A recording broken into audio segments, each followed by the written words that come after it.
नमस्कार, स्वागत है आपका न्यूज़ लॉन्चर पर। मैं हूं अशोक वानखेड़े। लेकर आया हूं आपका अपना कार्यक्रम द एक्स-रे। एक ट्वीट राहुल गांधी का एक्स प्लेटफ़ॉर्म पे मैंने पढ़ा। ट्वीट कहता है, I guess the Chinese foreign minister will come and apprise Modi about recent development in China India ties. The EAM, External Affairs Ministry, is now running a full-blown circus aimed at destroying India's foreign policy. अब मुझे ऐसा लग रहा है कि चीन के विदेश मंत्री भारत आएंगे और मोदी जी को बताएंगे कि चीन और भारत में रिश्ते कैसे सुधर रहे हैं।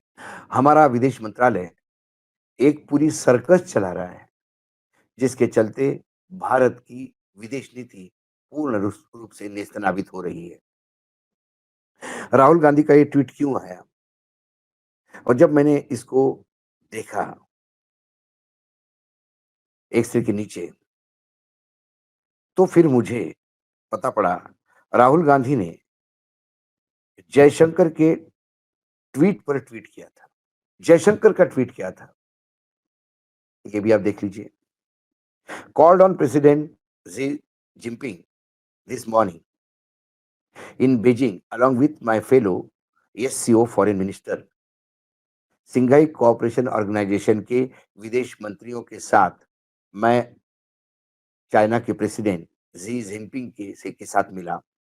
Conveyed the greetings of the president Droupadi Murmu ji and prime minister Narendra Modi ji. मैंने हमारे राष्ट्रपति महोदया द्रौपदी मुर्मू जी की तरफ से और प्रधानमंत्री नरेंद्र मोदी जी की तरफ से उन्हें ग्रीटिंग्स दिए, शुभेच्छाएं दी और apprise president Xi of the recent development of our bilateral ties, value the guidance of our leaders in the regard। और फिर मैंने प्रेसिडेंट साहब से, चीन के प्रेसिडेंट साहब से, भारत के विदेश मंत्री ने ये बताया कि भारत और चीन के अब संबंध कैसे सुधर रहे हैं और इसके लिए भारत के महान नेताओं का क्या योगदान है। ग्रेट। और इसी का व्यंग कसते हुए राहुल गांधी ने हमला करते हुए कहा कि जयशंकर सर्कस चला रहे हैं और विदेश नीति को खत्म कर रहे हैं। अब राहुल गांधी ने अपने सोशल मीडिया पे जो कहा वो तो मैंने आपको बता ही दिया है और ये टिप्पणी क्यों हुई ये भी मैंने बताया। विदेश मंत्री जयशंकर की यह यात्रा 6 साल बाद उनकी पहली चीन यात्रा है। यह मुलाकात पिछले साल अक्टूबर में कजान में प्रधानमंत्री नरेंद्र मोदी, राष्ट्रपति शी जिनपिंग की बैठक के बाद हुई थी, जिसके बाद दोनों देशों के बीच संबंध धीरे-धीरे सुधार देखा गया। जयशंकर ने सोमवार को चीनी उपराष्ट्रपति हान ज़ेंग, विदेश मंत्री वांग यी से मुलाकात की थी। उन्होंने वांग यी के साथ अपनी बातचीत में कहा कि दोनों देशों ने पिछले 9 महीने में द्विपक्षीय संबंधों को सामान्य करने में अच्छी प्रगति की है और सीमा पर शांति स्थिरता बनाए रखने का प्रयास किया गया है। जरा ध्यान से सुनिए आप, फिर से मैं कहता हूँ, जयशंकर ने सोमवार को, ध्यान से सुनिए, चीनी उपराष्ट्रपति हान ज़ेंग और विदेश मंत्री वांग यी से मुलाकात की। उन्होंने वांग यी से बताया, बातचीत में कहा कि दोनों देशों ने पिछले 9 महीने से द्विपक्षीय संबंधों में बहुत प्रगति की है, सामान्य स्थिति बनाने में। वाह! और इसी 9 महीने में ऑपरेशन सिंदूर में चीन ने क्या किया, ये आपसे छुपा नहीं। जयशंकर ने जोर दिया कि भारत और चीन के बीच स्थिर और रचनात्मक संबंध न केवल दोनों देशों के लिए बल्कि पूरी दुनिया के लिए लाभकारी होंगे। उन्होंने कहा, हमें सीमा से संबंधित मुद्दे, लोगों के बीच आदान-प्रदान को सामान्य करने और व्यापार में प्रतिबंधात्मक उपायों से बचने की ज़रूरत है। मुझे विश्वास है कि पारस्परिक सम्मान, आपसी हित और पारस्परिक संवेदनशीलता के आधार पे संबंध सकारात्मक दिशा में विकसित हो सकते हैं।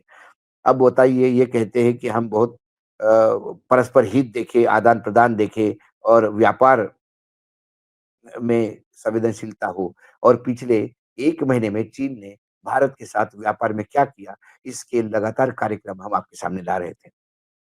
राहुल गांधी की टिप्पणी से पहले कांग्रेस के सचिव जयराम रमेश ने जो आलोचना की थी, उसके ऊपर एक डिटेल प्रोग्राम हमने किया था और उन्होंने बताया था कि कैसे ऑपरेशन सिंदूर में चाइना ने साथ दिया, चीन ने पाकिस्तान का।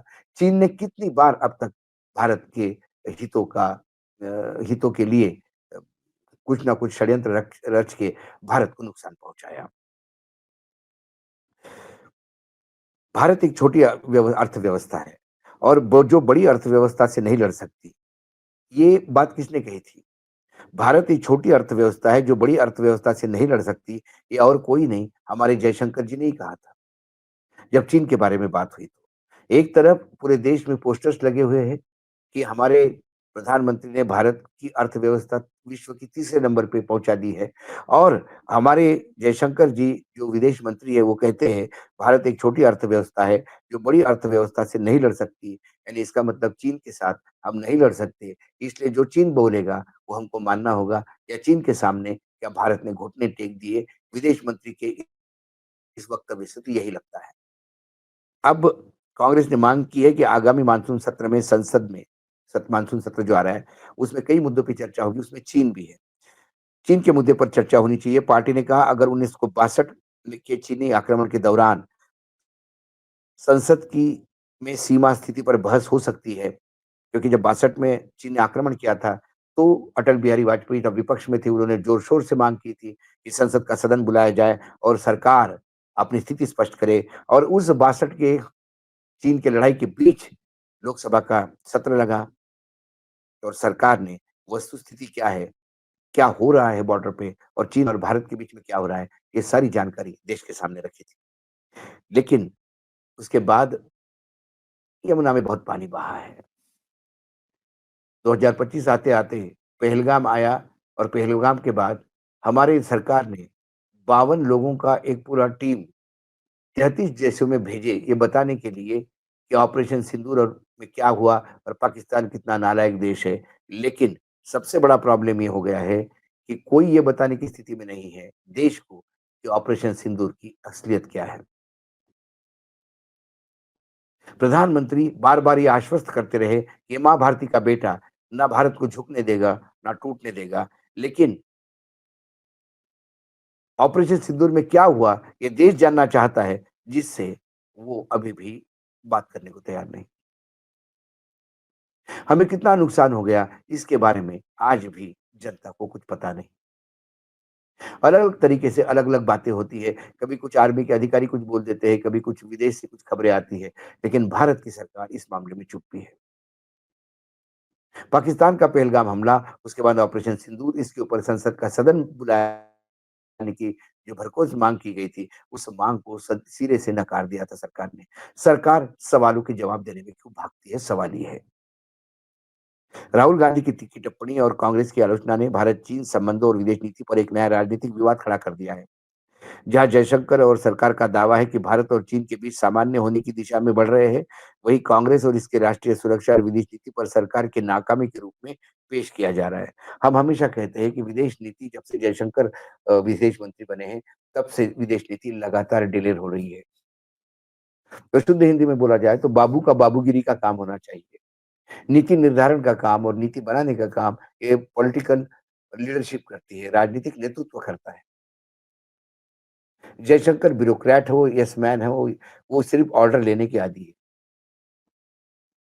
नीति निर्धारण में वो मदद कर सकते हैं, लेकिन ये तो पॉलिटिकल लीडरशिप का काम है कि वो विदेश नीति को एक ढर्रे पे लाएँ। किसी की देश की आर्थिक नीति और विदेश नीति, ये सरकारें बदलने के साथ नहीं बदलती, क्योंकि इसके पीछे बहुत एक लंबी सोच होती है और इसके पीछे कई सरकारों का योगदान होता है। लेकिन 2014 के बाद सबसे ज़्यादा खिलवाड़ यदि किसी नीति के साथ हुआ तो वो विदेश नीति के साथ है। और आज हम विश्व में अलग-थलग पड़े हैं और हमने देखा ऑपरेशन सिंदूर के समय सभी लोगों ने निर्वसना की, आतंकी हमले की, लेकिन पाकिस्तान की निर्वसना कोई नहीं कर रहा था। पाकिस्तान के साथ कोई नहीं खड़ा था, लेकिन जिसको हम अपना कह रहे थे, वो भी पाकिस्तान के साथ खड़ा था। जो अपना था, जिसको हमने छोड़ दिया, वो रशिया भी पाकिस्तान के साथ खड़ा था, चीन पाकिस्तान के साथ खड़ा था, तुर्की पाकिस्तान के साथ खड़ा था, उज़्बेकिस्तान पाकिस्तान के साथ खड़ा खड़ा था और खुल के खड़ा था। और हम हमारे जो ये पर्यटक गए थे 51 हमारे टैक्स पेयर्स के पैसे पे, वो गाना गा के वापस आ गए। एक भी देश से ये कहलवाने में सफल नहीं हुए कि पाकिस्तान आतंक का जनक है। कुल मिला के चीन में भी जो राहुल गांधी ने कहा था कि एक सर्कस बना दिया है, शायद जोकर कहने में थोड़ा लिहाज पाल रहे थे राहुल गांधी। आज एक श्रेणी में इतना ही। कल फिर आता हूं किसी विषय के साथ। तब तक के लिए नमस्कार। देखते रहिएगा न्यूज लॉन्चर।